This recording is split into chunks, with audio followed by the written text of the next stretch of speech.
বন্ধু সকলকে আমাদের সংগঠন ঢাকা জেলা ট্যাক্সি কার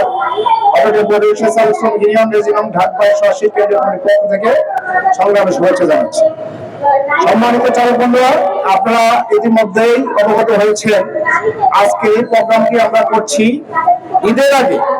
প্রাইভেট সেক্টরে যে হালকা যানবাহন চালকরা আছেন, যে চালকরা হালকা যানবাহন গাড়িগুলো চালায়, তাদের বেতন বোনাসের দাবিতে এবং ঈদের আগে সারা বছর কাজ করার পরে একজন চালকের বোনাস যাতে না দিতে হয়, বিভিন্ন কারণে মালিক এই ঈদের আগে ছাঁটাই করে সেই ছাঁটাইয়ের প্রতিবাদ।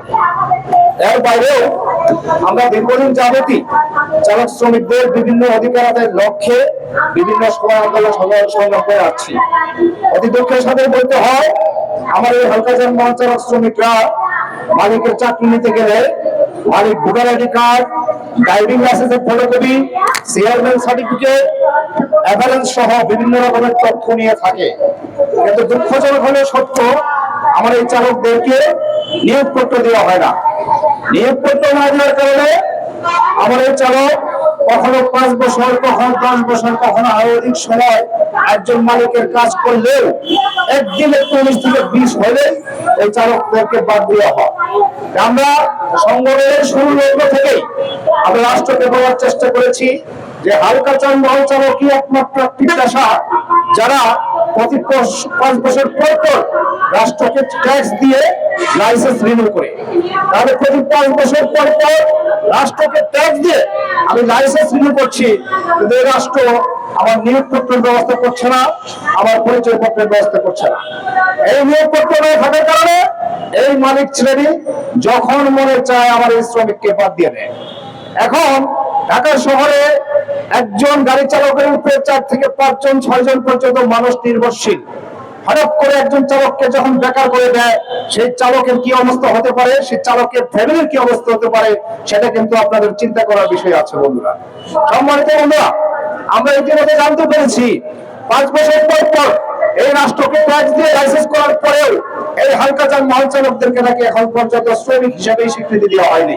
অতি দুঃখের বিষয় না যে আমি ট্যাক্স দিচ্ছি, আমি সরকারকে রাষ্ট্র যাতে চালাইতে পারে সেই ব্যবস্থা করে দিচ্ছি, অর্থনীতির চাকাকে গতিশীল রাখছি, অথচ আমি শ্রমিক হিসেবে স্বীকৃতি পাচ্ছি না।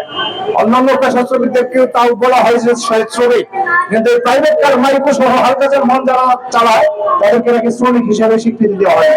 তাহলে আমরা এই কথাটি বলতে চাই আজকের এই সমাবেশের মধ্য দিয়ে যে হালকা যানবাহন চালক শ্রমিক যারা আছে, যারা প্রাইভেট কার মালিক চালায়, তাদেরকে শ্রমিক হিসেবে স্বীকৃতি দিতে হবে। তাদেরকে নিয়োগ দেওয়ার আগে নিয়োগপত্র দিতে হবে। আপনারা জানেন গাড়িতে এক সময় বিমা থাকতো, যে গাড়িটা আপনি রাস্তায় চালাইতেন সেই গাড়ির বিমা থাকতো, কিন্তু দুঃখের জনক হলো সত্য আমার এই চালকদের বিমার ব্যবস্থা ছিল না।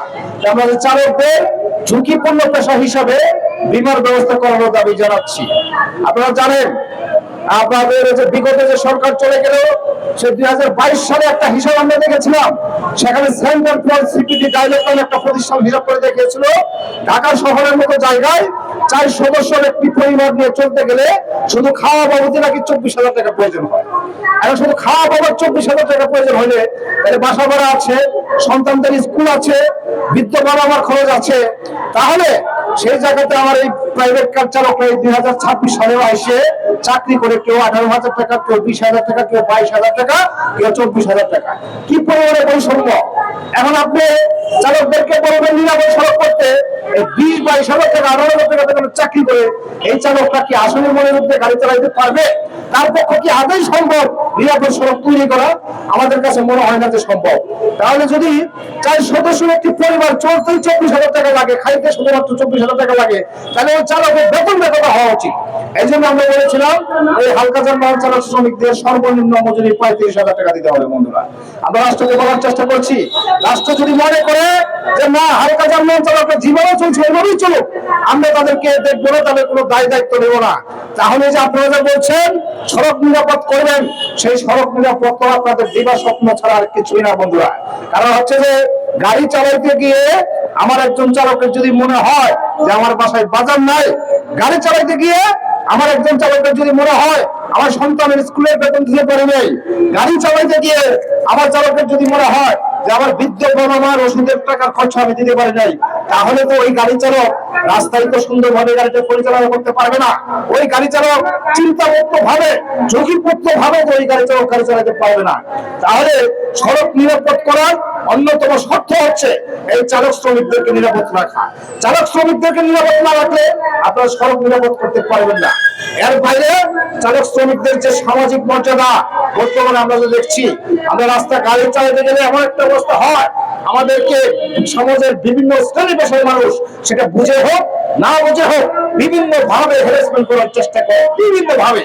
তারা একটু 19 থেকে 20 হলে তাদের এই সেই ক্ষোভ এসে পড়ে আমাদের হালকাটা চালক শ্রমিকদের উপরে। একটু 19 থেকে 20 হলে একজন চালককে গায়ে হাত দেওয়া, রক্তাক্ত করা, মারধর করা, এটা একটা মনে হয় যে রাষ্ট্র তাদেরকে স্বীকৃতি দিয়ে দিচ্ছে। আমরা আজকে এই সমাবেশ থেকে বলতে চাই, যারা চালকদেরকে একটু 19 থেকে 20 হলে বিভিন্ন কারণে অকারণে চালকদের গায়ে হাত দেন, তাদের প্রতিও বলতে চাই আপনারা সতর্ক হয়ে যান, মানুষদেরকে সম্মান করা শিখেন। আপনি যদি রাষ্ট্রীয় এত গুরুত্বপূর্ণ একটা পেশায় মানুষকে সম্মান না দিতে পারেন, তাহলে আপনি কেমনে মনে করেন সেই চালক রাস্তায় নিরাপদে গাড়িটা চালাবে? আপনি কেমনে ভাবেন সেই চালকের ধারায় আপনার সন্তান, আপনার স্ত্রী, আপনার পরিবার নিরাপদ থাকবে? অতএব তাদেরকে যদি আপনি নিরাপদ দিতে পারেন, চালকদেরকে যদি আপনি নিরাপত্তার মধ্যে আনতে পারেন, তাহলে আপনিও নিরাপদ থাকবেন, চালকও নিরাপদ থাকবে, সড়কও নিরাপদ হবে, সেটা আমরা বিশ্বাস করি। তাই আমরা বলবো, চালক নিরাপদ থাকতে হলে অবশ্যই চালকদের মজুরি কত হওয়া উচিত সেটা মজুরি গঠন করে সেটা আপনারা নির্ধারণ করবেন। চালকদের নিরাপদ হতে হবে, চালকের সন্তানের স্কুলে লেখাপড়া করতে পারছে কিনা, সে বাসা ভাড়া দিতে পারছে কিনা, তার পরিবার নিয়ে ঢাকা শহরে চলতে পারছে কিনা, এই খবরগুলো আপনাদের নিতে হবে। চালকের কাছ থেকে নিরাপত্তা পাইতে হলে সড়কের যে ঝুঁকি বীমা, যেটাকে জীবন বীমা বলি, সেই জীবন বীমার আওতায় আনতে হবে। চালকদের কাছ থেকে নিরাপত্তা পাইতে হলে আপনার হচ্ছে চালকদেরকে চাকরির নিশ্চয়তা দিতে হবে। আমি 5 বছর 10 বছর চাকরি করে হঠাৎ করে আমাকে বাড়ি করে দিবেন, আমার পরিবার নিয়ে আমি ঢাকা শহরে চলতে পারবো না, ওর মধ্যে দিয়ে আমার ভিতরে একটা খুব সৃষ্টি হবে, তাহলে কিন্তু আপনারা এই সড়ক নিরাপদ করতে পারবেন না। তাই চালকদের চাকরির নিশ্চয়তা দিতে হবে, তাদেরকে নিয়োগপত্র দিতে হবে, 8 ঘন্টা কর্মের ব্যবস্থা করতে হবে। আমার ব্যক্তিবৃন্দ বলেছেন সকালবেলা সন্তান ঘুমে রেখে যায়, আবার রাত্রেও এসে সন্তানকে নাকি ঘুমের মধ্যেই পড়ায়। অর্থাৎ চালকের সন্তান বাপকে পায় না, মেয়ে বাপকে পায় না, পিতাকে পায় না। কারণ গাড়ি চালানোর পেশা এমন একটা পেশা হয়ে গেছে, আমার মনে হয় যে আমার পুলিশ বাহিনী, আমার সেনাবাহিনী তার চেয়ে কোনো অংশে কম না আমার এই গাড়ি চালানোর পেশা। আপনারা তো বলতে পারবেন এই সেনাবাহিনী হয়তো 3 মাস পর 6 মাস পর একটা লম্বা সময় ছুটি পায়, 1 মাসের হোক 1.5 মাসের হোক। পুলিশ বাহিনী বলতে পারবেন 6 মাস পর ছুটি পায়। এই চালকদের কোনো ছুটি ঠিক নাই। তারা শুক্রবারে যদি আধা বেলা ছুটি পায়, ওই বিকেল বেলা আবার ফোন করে দেয়, সকালবেলা যদি ছুটি পায় বিকালে ফোন করে আসো তোমার ডিউটি করতে হবে। এদের নির্ধারিত কোনো ছুটি নাই। তাই এদেরকে যদি আসলে এদের কাছ থেকে আপনারা নিরাপদ সড়ক চান, এদের ছুটির ব্যবস্থাটা করতে হবে। এই সব ছাড়া আপনারা নিরাপদ সড়ক করতে পারবেন না। তাই বন্ধুরা, রোজার মাস, অনেক কথা বলে বেরিয়েছি, সংক্ষেপে আবারও বলছি, ঈদের আগে কোন চালক শ্রমিক ছাঁটাই করা চলবে না। যে মালিক ছাঁটাই করবে সেখানে আমাদের কাছে অভিযোগ দিবেন, সংগঠনের কাছে জানাবেন, সংগঠনের সর্বশক্তি দিয়ে ওই মালিকের কাছ থেকে আপনার ন্যায্য অধিকার আদায় করে দেওয়া হবে। মালিক শ্রেণীকে সতর্ক করে দিতে চাই, ঈদের আগে চালক শ্রমিকদের সাথে আপনারা কোনো ভেজালে জড়াবেন না। ঈদের আগে চালক শ্রমিকদের সাথে কোনো রকম টালবাহানা আপনারা করেন না। ঈদের আগে আপনারা তাদেরকে বেতন দিয়ে দিবেন এবং তাদের চাকরিটা আপনারা নিরাপদ রাখবেন। তাই আমারও 20 রোজার আগে বেতন বোনাসের দাবি জানিয়ে হালকা যানবাহন চালক শ্রমিকদের নিয়োগপত্র, পরিচয়পত্র, 8 ঘন্টা কর্ম দিবস, ন্যায্য মজুর দাবি জানিয়ে, তাদের চাকরি নিরাপত্তার দাবি জানিয়ে আমি আমার কথা শেষ করছি। দুনিয়ার মজদুর এক হোক, এই নদী মানুষের জয় অনিবার্য।